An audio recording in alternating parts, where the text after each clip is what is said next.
Bonjour Monsieur Servant, vous êtes président de la Chambre régionale d'agriculture et aussi exploitant à Benon en Charente-Maritime.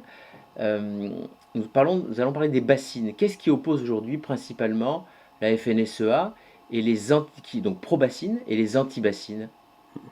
Je crois qu'il faut arriver aujourd'hui à prendre conscience que l'eau est un facteur indispensable pour l'agriculture, pour la production agricole, à la fois pour sécuriser les productions, parce qu'on le voit dans le cadre d'un changement climatique et avec des sécheresses de plus en plus fortes, ça a un impact fort sur la production agricole, mais je crois aussi pour sécuriser, pour diversifier nos productions, pour relocaliser des productions qui se font de plus en plus dans des pays étrangers et que l'on importe. L'eau est un facteur justement indispensable pour tout ça. Et en même temps, on est conscient qu'il y a aussi un impact de prélèvement d'eau sur les milieux, et donc l'idée de faire du stockage de l'eau en hiver quand elle est plus disponible permet de moins prélever l'été et donc d'avoir des rivières ou des cours d'eau en meilleur état l'été, on va dire, et quand même de pouvoir répondre aux besoins en eau pour l'agriculture.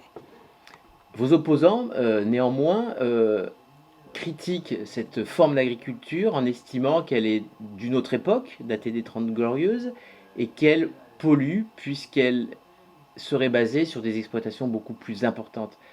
Et qu'elle bloquerait aussi les transmissions, puisque reprendre une grande exploitation coûte plus cher que reprendre une petite. Mais l'agriculture que l'on veut mettre en place justement avec la sécurisation de l'eau par le stockage, c'est de pouvoir installer plus de jeunes qui auront la sécurité de la production, qui pourront diversifier, faire de nouvelles productions, transformer, répondre à des besoins locaux. Justement, quand on parle de circuits courts, c'est aussi un facteur qui permet tout ça. Et puis de répondre aussi aux défis du changement climatique, puisqu'on le voit bien, il faut que l'agriculture participe, restocke du carbone, donc fasse des productions nouvelles. Et donc tout ça, c'est permis par l'eau et le stockage de l'eau. Et donc l'agriculture que l'on prône pour l'avenir, c'est celle-ci, qui va pouvoir installer, qui va pouvoir reprendre les exploitations des agriculteurs qui partent à la retraite. Et l'eau est un facteur indispensable pour cela. Dernier reproche principal que vous font vos opposants, c'est l'utilisation des produits phytosanitaires. Aujourd'hui, quelle est la position des irrigants sur cette question-là? Alors, l'agriculture qui s'est développée depuis 30 ou 40 ans, effectivement, pour répondre à un besoin de production, c'est basé sur l'utilisation de produits et d'engrais.